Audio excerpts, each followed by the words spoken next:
menyebabkan mati lemas.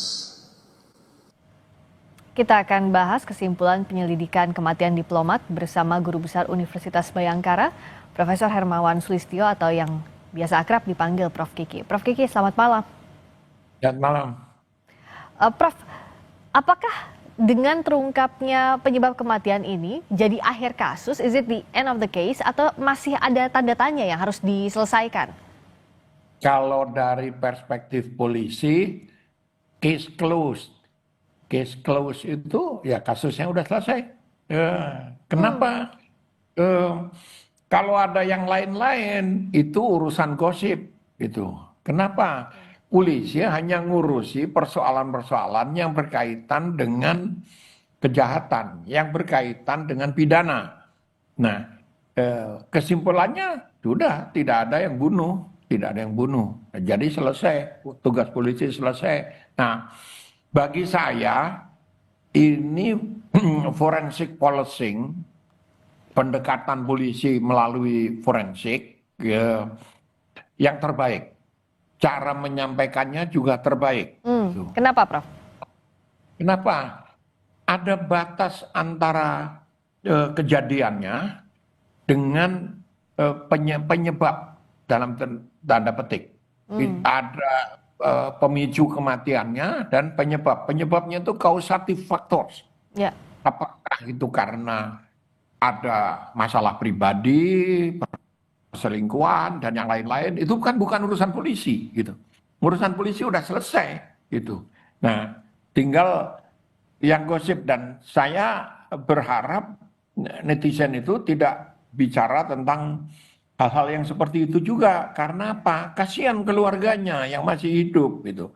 Itu namanya victimization. Oke. Jadi memang Victimisasi adalah korban itu sudah menjadi korban. Kemudian diomongin lagi, dia 2 kali menjadi korban. Itu namanya victimization. ya. Victimisasi. Jadi harusnya sudah cukup, sudah diketahui bahwa tidak ada unsur pidana dan tidak ada orang lain di sana, harusnya berhenti sampai di sana saja perdebatannya, begitu ya Prof. Kiki? Iyalah, kasihan keluarganya.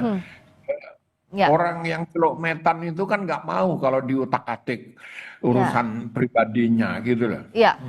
Ya, dan itu juga memang harus dibatasi di ruang publik ya pembahasan. Tapi bicara soal kasus ini, Prof. Kiki, bagaimana melihatnya? Terungkapnya ini kan 3 pekan, tidak ada unsur pidana, tapi pengungkapannya begitu lama dan ditunggu publik. Karena lama itulah, makanya spekulasi berkembang. Prof. Kiki juga pasti memantau di media sosial macam-macam analisisnya sebelum ada keterangan resmi dari polisi. Gini, karena pendekatannya adalah forensic policing, itu pendekatan yang akan dikembangkan oleh polisi sampai 2045. Nah, kalau basisnya adalah scientific based, berdasarkan pendekatan ilmiah, itu tidak bisa cepat. Contoh untuk hasil forensik kedokteran dari otopsi mayat itu butuh waktu 2 minggu sampai selesai. Nah, ini dari diserahkan dari RSCM ke tim penyidik itu nggak sampai 2 minggu. Kenapa? Sito itu istilah dipercepat gitu. Ya. Kenapa? Mereka takut salah dan nggak bisa tes DNA itu 4 hari itu udah luar biasa cepatnya. Nah, netizen kan nggak tahu yang begituan karena mungkin sekolahnya cuma sampai SD gitu kan.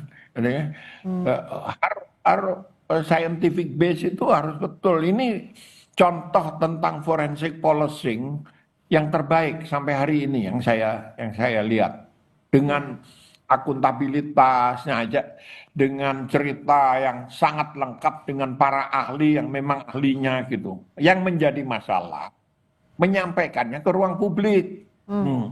Karena ada masalah etis di situ. Ya. Nah, sehingga itu di reskrim umumnya AAUU ketika harus menjelaskan dan tidak melampaui batas etis itu gitu. Ya.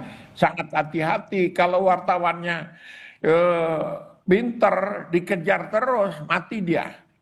Ya, ya, karena ada saat mengumumkan itu ke publik ada batasannya ya, Prof ya, untuk menyampaikan ada unsur pidana ada tidak, apakah ada pelakunya atau tidak, dan apa yang jadi penyebab kematian yang terkait dengan kematian dengan latar belakang yang tidak boleh disampaikan, begitu ya, Prof?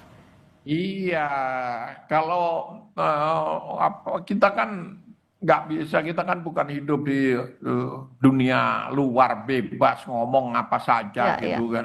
Kita kalau belajar dari pengungkapan hasil-hasil investigasi terhadap Milosevic dulu, karena itu berkaitan dengan politis. Kalau ini kan enggak, ini dengan etika, ya, dengan batas etis. Batas etisnya adalah individual, individu. Kan kita nggak mau pribadi kita diungkap-ungkap, diomongin yang belum tentu benar gitu loh. ya, Sementara polisi itu kan mereka pegang bukti fisik juga tentang hal-hal yang masuk ruang etis, yang di dalam ruang etis. Jadi dipisahkan antara penyebab causative factors, ya. faktor-faktor yang menyebabkan, yang bisa berlangsung lama, dengan triggernya itu ya matinya aja. Nah polisi urusannya cuma trigger, begitu tidak ada urusan dengan pidana, ya Ya. selesai tugasnya. Iya, karena yang harus dibuktikan adalah adanya kematian yang belum tahu penyebabnya, ada unsur pidana atau tidak. Kalau tidak ada berarti case closed. Seperti kasus ini, begitu ya Prof ya? Secara Iya, detailnya. iya, Mhm. iya. Ya, Dan tumben polisinya itu pinter dan bagus gitu menyambil. Jadi saya lihat di backup oleh sekian banyak ahli gitu ya. ya. Karena harus hati-hati itu ya Prof ya. Dan ini kasus yang ditunggu publik.